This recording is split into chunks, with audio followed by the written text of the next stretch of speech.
Now hear this. Now hear this. Now hear this. Now hear this. Now hear this. Now hear this.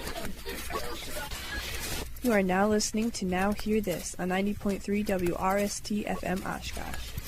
This program contains a wide sampling of stories created for you by the Advanced Radio Production class at the University of Wisconsin-Oshkosh. Please stay tuned. Superhero Debate League of A-Town. Superhero Debate League of Appleton. Superhero Debate League of Appleton. It's that Superhero Debate League of Appleton. The Superhero Debate League of Appleton crash-landed 2.5 years ago. Trace Patchen and Taylor Wheeler, both patrons of Earth, decided to explore and expand on the idea of a Superhero Debate League, which was the creation of superhero mastermind Michael Gray. How many seasons have we been going on? This would be the 6th season, technically. The first season was like a trial thing that Michael and some of his friends came up with. It's a super cool idea, but it didn't. The time frame and some of the people that were in it, kind of the big egos clashing, and it just wasn't as fun as it could have been. So it didn't finish through. At least I didn't. Me and a couple people left the beginning of the first season, but they finished it out. And I thought, this is a really cool idea. I know I can make it, work better. So me and Taylor decided to reiterate and refresh it, kind of take the idea and make it a little bit. I'm not saying better because it's your idea, but I brushed and brushed it up, cleaned it up, and made it, structured. I was super happy to see that Trace and Taylor actually took it, and they did improve upon it a lot, and I really like what they did with it, and so I kind of came over, and it's been working very well since then. So the original idea, is it based off of other fantasy sports like football or baseball, or is it just something that you as a fanboy wanted to do?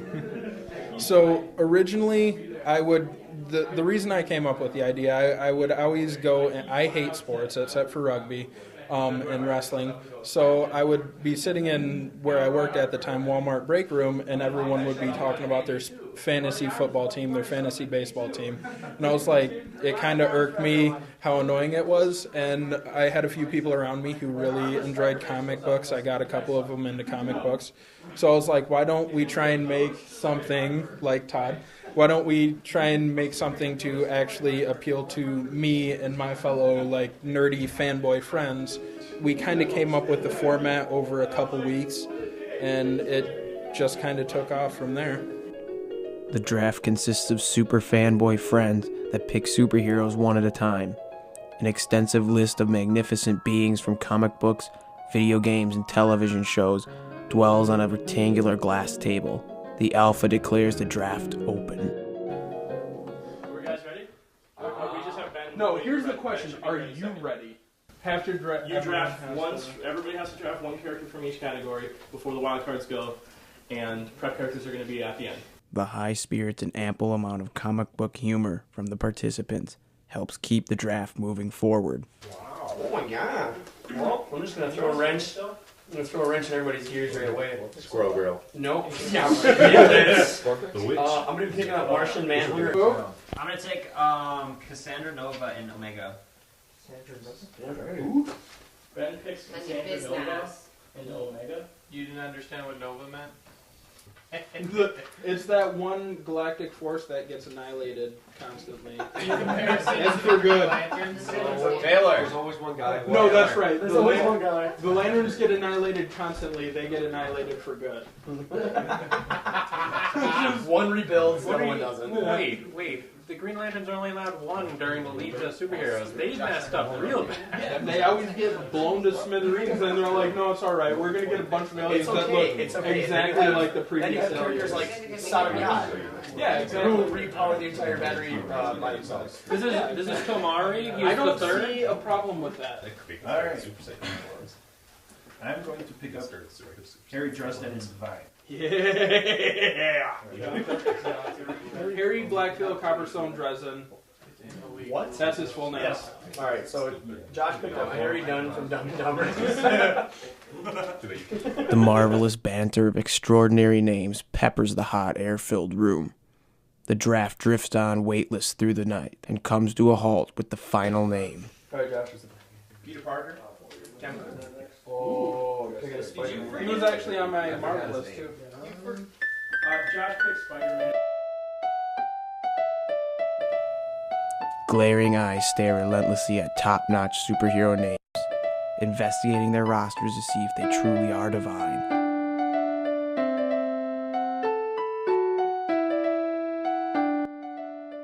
How's your team looking? Pretty solid. I got exactly who I wanted to this season. Could you give me a rundown? I guess I went for an all Wildstorm Comics team, and I got my base team, and then I went with some bigger names like Lobo, who can like take down Superman, like that type of tiered stuff. Kind of went with like field control type stuff, so just like taking control of battlefields and all that kind of good stuff. So yeah, I think I'm pretty good. Even the noob had confidence in the power of his team. Are you a newbie? Yeah. Can I talk to you? Sure. Sweet. All right, so you're a newcomer to the league, huh? Yes, I am. How'd your draft go? Actually, quite well. Not many of the ones that I was looking for got picked, so I got the ones I really wanted. What are some key names?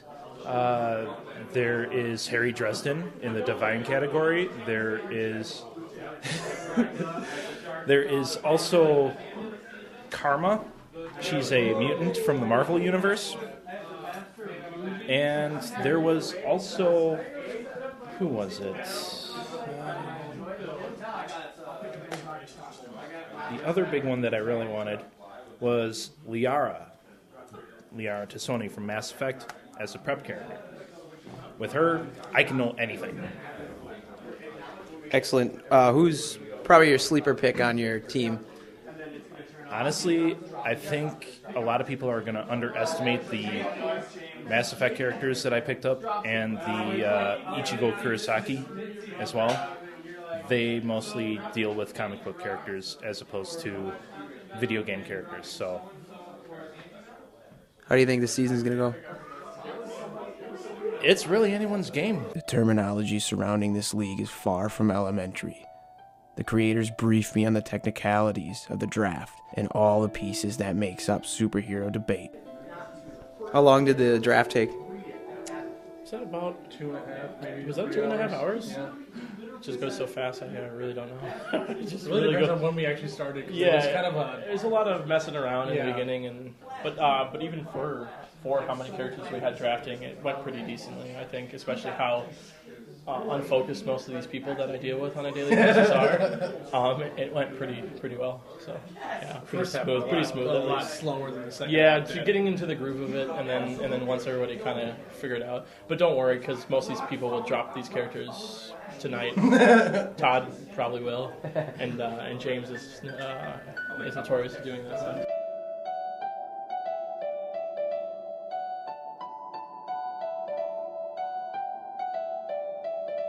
How many characters? Do you know how many were picked, or? Yeah, 260 characters. Out of what, like 2,000? We have a list of about, I think, roughly 2,500 characters. 260 characters were picked. And that's a list of like 50 pages, right? Yeah, it's about 50 pages of characters that me and Taylor went through over the course of the last 2 years to justify which category each character should fit in, so that we can have a generalized team. Each year. Yeah, we try adding different elements each year, so we throw in new things. This season we have the ban thing or the negate thing, so people can negate other people's characters and stuff.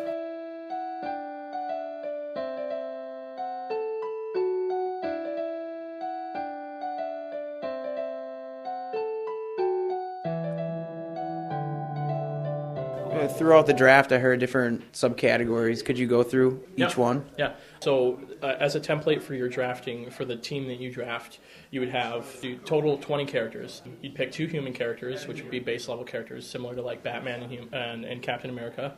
And then next would be mutant characters, but like low level mutant characters, like Wolverine, Cyclops, stuff like that. So pretty grounded still with some cool powers. Next would be a combination of aliens and chemical. Most of these categories are from like how they originated their powers. So like chemicals would be Spider-Man and stuff like that. Luke Cage comes to mind too. For alien, it's like cosmic-esque characters, but a little lower level version of them. So like the Guardians of the Galaxy cast. Going to be low-level aliens. Still pretty powerful. Venom would be in the aliens because the symbiote comes from outer space and stuff. And jumping to the new category we introduced this season would be the occult and the robotics. Again, lower versions of the higher tier, which is why we split it up. So like low-level magicians would be an occult, like a low-level John Constantine. Or in robotics, it'd be like throwaway Spider-Man villain Boomerang, or like Doc Octopus, which is still a pretty good character, but he's not like an Iron Man. Which would be the next category, which would be tech, which is like a high-end robotic category, like Iron Man, Dr. Doom, people that are notorious for building vast amounts of tech. Ultron, so it'd be a name people might be familiar next summer with. And then after that, we have Divine, which is the high-end magic, like Thor, Loki, Wonder Woman, stuff like that. Then we have Omega Mutant, would be the higher-end mutant, like Magneto. Any telepaths would be in that category as well, like the Professor X, Jean Grey. And then the final category would be Cosmic, which is like your Superman. Goku was drafted right now, or this season, like big characters like that. And then you have a wild card for each category. So you have a wild card tier 1, which would be the first ones I mentioned, and then a wild card tier 2 would be all the higher end characters. And then this season we introduce prep characters, because every now and then we'll have a prep situation where you get to prepare, you get a week of preparation, you get to prepare for the fight that you set up against. So with the prep characters, we bring in the fact that you can prepare with a certain character that kind of specializes in prep, like basically smarter characters. Yeah, like smarter characters, characters that people bring wonderful resources that maybe otherwise the characters that they already drafted couldn't bring to the table. New element we put in this season, so it should be fun. Any band characters? Yeah. Galactus is a band character. The world-ending characters. Yeah, we refer to it as world-ending characters, like god characters almost, like characters that could obliterate you. Dr. Manhattan from Watchmen, he can literally do whatever he wants. Yeah. He would be banned. So because we want it to be as fair as possible, we want everybody to be able to argue these characters and have a fair chance with the team that they built to be able to possibly win over anybody here. Take me through a match, the parameters of a match. Okay, so essentially, say this is week 1, me and Michael right here are fighting. A situation would be given out if it's a singles match. There's 2 types of matches when we go into a singles match and a teams match. In a singles match, we would send each other 10 characters that we prepared or planned to pick for this match. So I send my 10 to Michael in a certain time frame, and Michael send me his. We obviously research our characters so we could prepare for it. And say for this instance we got prep, so then we can use our prep characters in this fight as well. We have to give one of our prep characters, because we each have 2, in that set of characters we send him. So he has the ability to research all the characters I'm bringing to the table and vice versa. We flip to see who gets to go first. The things that would be outlined beforehand would be our location of where the fight takes place, whether we have prep or not. So like I said, we have prep. And then whether it's day or night. We have a certain amount of time limit to argue our first stance. So say I got the flip, I get to go first, I pick offense. I use my offense in the fight. So in a singles, it'd be 1v1. He has darkness, I have sunfire, right? Which is, if it's dark, good for him. If it's light, good for me. So it's all, situational. And then we argue. I say my piece, and there's a certain amount of time. He gets to say his, and then we get to rebuttal. And then, with the singles, there's no offense and defense. It's just I go first, he goes second. We have 3 of those fights, and then we have a duo fight in singles, which you get to bring like a tag team kind of. So like Batman and Robin versus Aquaman and Tempest, something like that, or Captain America and Bucky. That'd be a good. Yeah. So then we get to argue with them. Same situations in a singles. It's pretty much a brawl. So that's how a singles fight would pretty much go. In a teams, it's the same kind of concept, except you have an objective to do. It's story based. So like it's not just judging on how powerful my characters are. It's how well I can get the objective done while defending and deflecting his team or my objective. And the same kind of thing, if I go first, I get the offense, he goes the defense, we get the rebuttal for a little bit. I think it's like a minute rebuttal in teams or something like that. And then we switch the scenarios. So he gets the offense, I get the defense. How long does the season run? 12 weeks. 12 weeks of regular season. It's just like a football. 12 weeks regular season. Odd weeks this season are going to be singles, and then even weeks are going to be team. And then we have our playoffs for 2 weeks, I do believe, and then we do a Super Bowl, which we call the Super Brawl. because we're nerds and it's funny.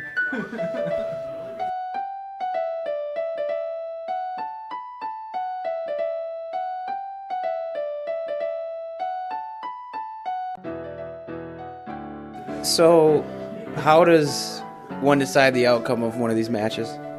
Originally, what we used to have was we'd have everybody who was participating, so say all 13 people here, have a score sheet, and we judge our peers, the people who are arguing, format that we came up with, a judging format with different categories to judge from. Off the top of my head, strength, fighting ability, power, strategy or something. Yep. And then there was kind of your objective miscellaneous, and then argument, which was on a higher scale because there's a lot more variation in argument than the rest of the things we wanted to be able to. In case if someone was being rude or something, you could dock some points for unsportsmanlike arguing if that were...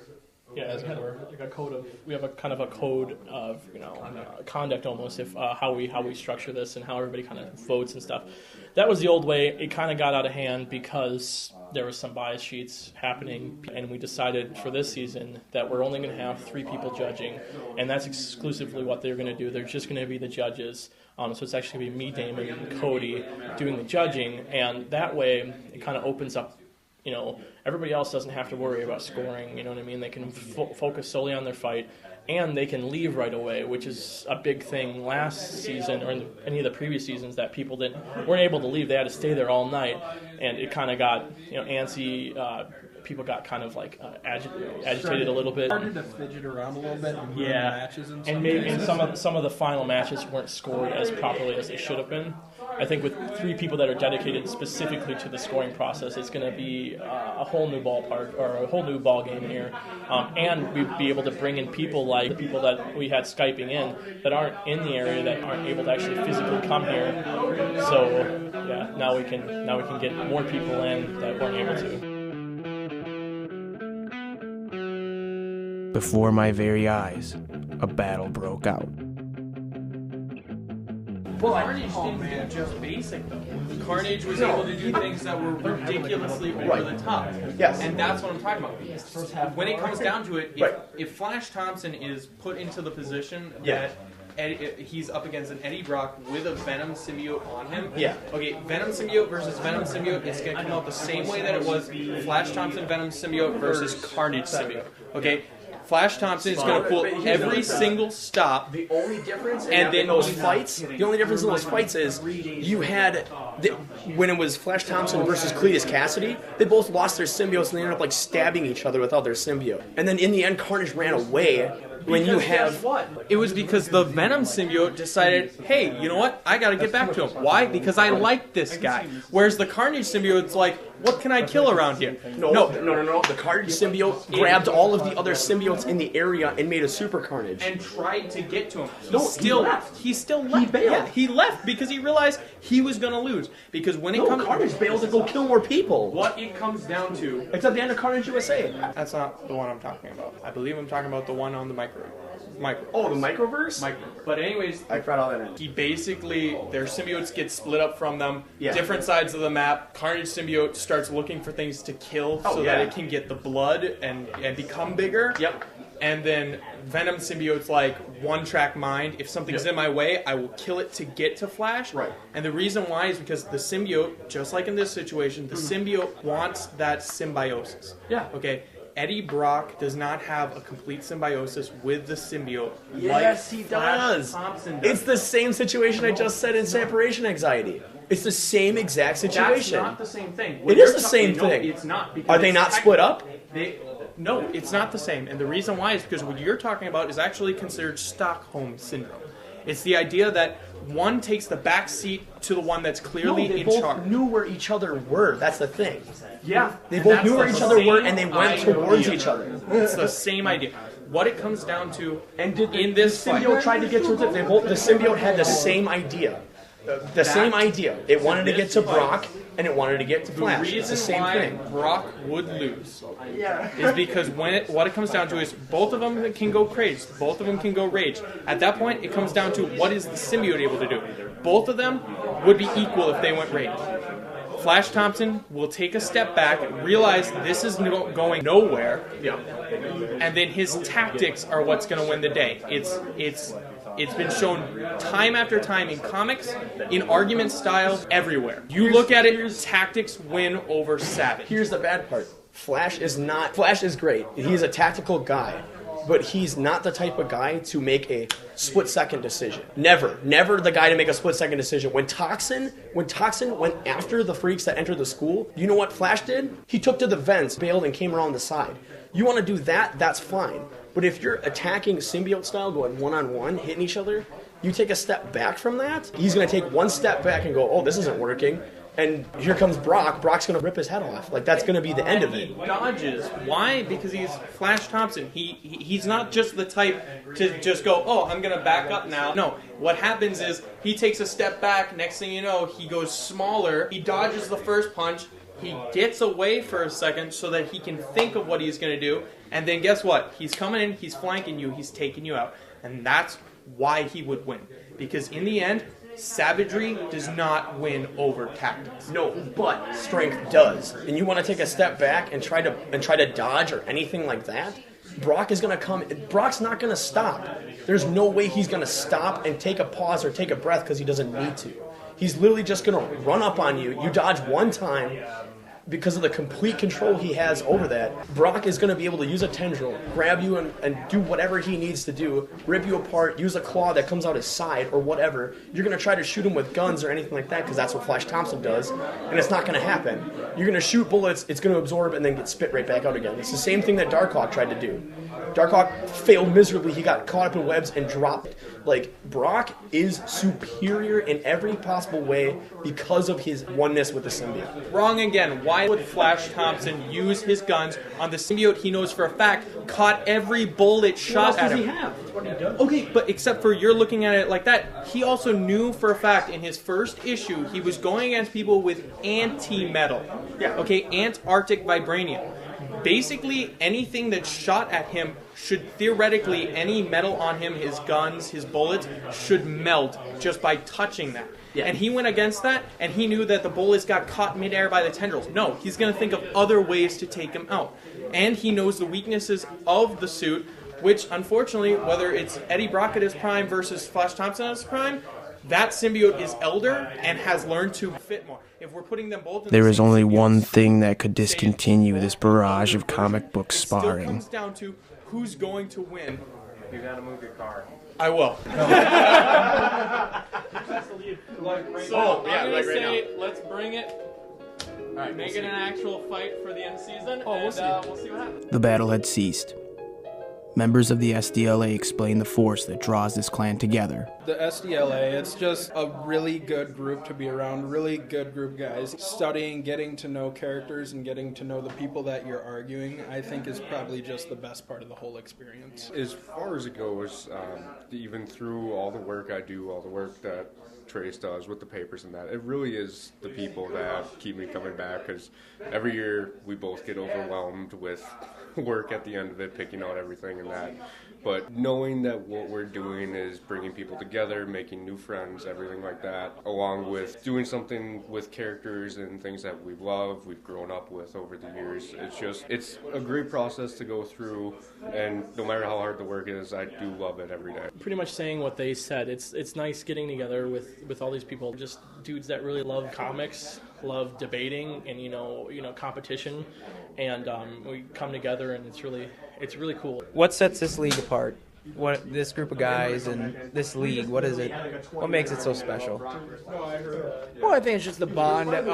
All of us, as a young age, we all grew up with either the TV show or with the comic books in general, and just to find a group of guys that all relate to it, and then take our own ideas of what we wanted the character to do that we never got to see happen in the TV show or in the comic book, and really bring it to light with everybody else and what they thought of the characters. It's just something special. With other fantasy leagues, you don't have control of your characters or players. In this league, total control. It's more fun looking up these than looking up stats that you can get. A no-name person in football getting shut up. A no-name person in football is going to get you 30 points, and you're not going to see it coming. Well, where in here you're relying on yourself to come up with an idea to beat the next person. Honestly, it's a lot more fun, interactive than fantasy football or any of the fantasy sport leagues, because you're in the thick of it. You're actually arguing why anything would happen on the battlefield, as opposed to just sitting there and waiting for the sports team to do their thing. Superhero Debate League of Appleton is a definite GO, gliding into their 6th season. Who will take the glory from the battlefield this year? Who will snatch victory from the jaws of defeat? Whose team will reign supreme? Superhero Debate League. Superhero Debate League of Appleton. Superhero Debate League of Appleton. Superhero Debate League of Appleton. Superhero Debate